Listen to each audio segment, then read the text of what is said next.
करू मग त्याला बोलत त्याला बोलव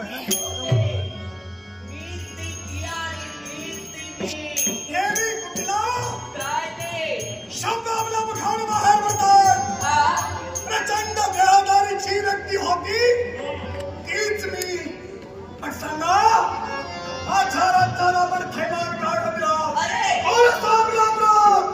राजा हेमवंत केला म्हणून आपला सगळं आपल्यावर निघाला आणि या महिन्याला नेस्तनाबूत करणं हा आमचा हेतू आहे पहिली तुमचा मी कसा आठाव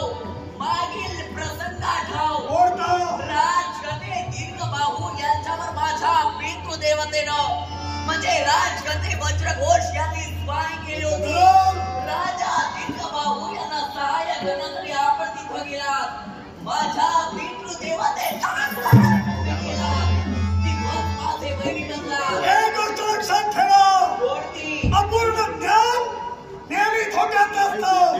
तुमचा पितृदेवतेचा शरक मी असताना धराचे मार सत्य आहे पण ज्या दिशेला तुझा पितृदेवतेचा शेवट झाला